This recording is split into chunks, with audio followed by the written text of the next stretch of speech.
پہ پھر انہوں نے جو اپنی یادداشتیں لکھی اس کے اندر بھی انہوں نے آیت اللہ شریعت مداری کے ساتھ جو کچھ ہوا اس کو بہت تفصیل کے ساتھ بیان کیا ہے، اور اس پہ بہت سخت انہوں نے تنقید کی ہے کہ کس طرح سے امام خمینی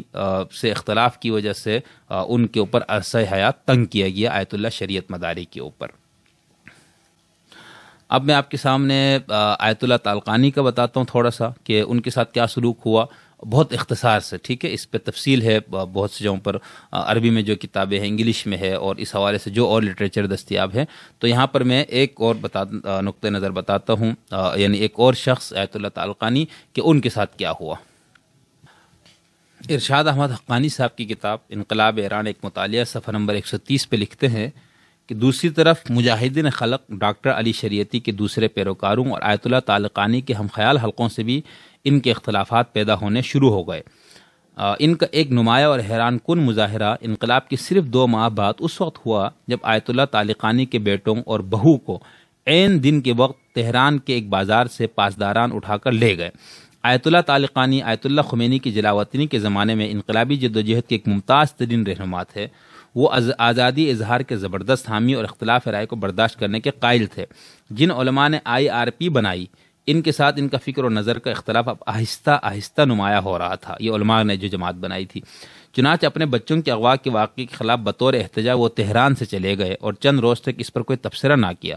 اس افسوسناک واقعے کے خلاف ایران میں زبردست مظاہرے ہوئے، جنہیں مجاہدین خلق، جدید تعلیم یافتہ ایرانی طبقوں اور عوام نے بڑی تعداد میں حصہ لیے۔ 3 دن کے بعد آیت اللہ طالقانی نے ایک بیان جاری کیا جس میں واضح کیا کہ انہیں اس حادثے سے ذاتی وجوہات کی بنا پر اس قدر صدمہ نہیں پہنچا جس قدر اس وجہ سے کہ بعد از انقلاب کے ایران میں آزادی رائے اور آزادی اظہار کو سخت خطرات لاحق ہوتے نظر آ رہے ہیں، اور وہ فکر مند ہے کہ نئے نظام کو ایک نئے استبداد اور آمریت کے پنجوں میں گرفتار ہونے سے کس طرح بچایا جائے۔ ٹھیک ہے، تو یہ آیت اللہ طالقانی صاحب ہے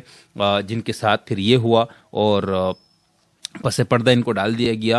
تو یہ تو میں نے آپ کو صرف یہ بتایا کہ خود جو علماء کا تھا آپس میں، ٹھیک ہے، یعنی علماء جن کے آپس میں اختلافات ہوئے اس بنیادی نظریے کے اوپر جس کی وجہ سے اختلاف رائے رکھنے والوں کے ساتھ ایسا کچھ کیا گیا۔ اسی آیت اللہ طالقانی کے حوالے سے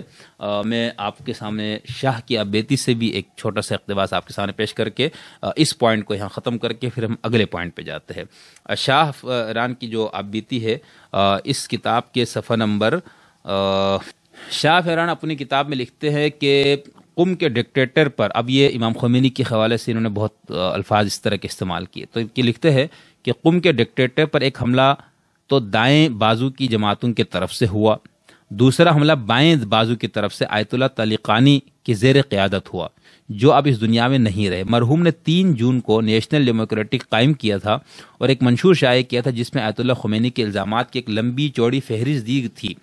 انہوں نے خمینی پر سیاسی عزائم رکھنے اور ایک پٹھو حکومت بنانے کا الزام وارد کیا۔ منشور میں کہا گیا تھا کہ اگر حکومت واقعی علماء دین کی ہو تو ان کے اعلانات، ان کے دعوی اور ان کے فیصلے واقعی ایسے ہونے چاہیے جیسے حکومت الہیہ کی جانب سے ہیں۔ جس قسم کا دینیاتی نظام قائم کرنا چاہ رہے ہیں اس سے ہر قسم کا آئین و دستور اور قاعدہ قانون بے اثر اور بیکار ہو کر رہ جائے گا۔ آیت اللہ طالقانی نے ان دہشت پسند مسلح گروپوں کا بھی ذکر کیا جو اللہ کے نام پر دہشت گردی اور لوٹ کھسوٹ کر رہے ہیں، جنہوں نے اخبارات کے دفتروں اور عالموں فاضلوں کے کتب خانوں کو نظر آتش کر دیا، یعنی یہ پاسداران انقلاب اور حزب اللہ وغیرہ کی طرف اشارہ ہے۔ آیت اللہ زنجانی جو نیشنل ڈیموکریٹک کے پارٹی کے مشیر تھے، انہوں نے بھی آیت اللہ خمینی کے خلاف شدید اعتراضات وارد کیے۔ ٹھیک ہے، تو یہ اس کا پھر انہوں نے آگے بھی لکھا ہے کہ کس طرح سے امام خمینی نے اپنے سے نقطۂ نظر میں اختلاف کرنے والوں کو، یہ امام خمینی کے نام پہ جو لوگ یہ سب کچھ کر رہے تھے، انہوں نے کس طرح سے ان سب کو راستے سے ہٹایا۔ تو یہ میں نے صرف آپ کے سامنے اس لیے رکھنے کی کوشش کی ہے، یہ بتانے کے لیے کہ انقلاب جو ہے وہ جب آ رہا تھا یا اس حوالے سے جو جدوجہد ہو رہی تھی تو وہ ایسا نہیں تھا کہ وہاں پر کوئی ایک رکھا گیا ہے مخصوص یا ایک منشور کہ بھائی ہم اسلامی نظام انقلاب لانا چاہ رہے ہیں اور آپ اس منشور کا ساتھ دیں، تو پھر تو یہ جھگڑے نہیں ہونے تھے نا۔ تو لیکن ایسا نہیں تھا، وہاں پر ایک مقصد اور ایک ہدف تھا جس کو حاصل کرنے کے لیے سب محنت کر رہے تھے، کوشش کر رہے تھے۔ اچھا، اب اس کے بعد سوال یہ پیدا ہوتا ہے کہ اگر یہ سارے اتنے مختلف طبقات کے لوگ تھے، ان سب نے مل کے یہ محنت کی، سب کی جدوجہد کا یہ نتیجہ ہے، سب نے خون دیا، سب کی جانیں گئی، سب کے مال کا نقصان ہوا، اور امام خمینی سمیت باقی سیکولر، لبرل اور کمیونسٹ حضرات جو ہے وہ بھی جلا وطن ہوئے، دربدر ہوئے، تو پھر آخر میں انقلاب کس طرح سے علماء نے اس کو اپنے ہاتھ میں لیا. ٹھیک ہے, تو اس کو جو مخالفین وہ کہتا ہے علماء نے اس کو ہائیجیک کیا. تو اس کے اوپر خاص طور پر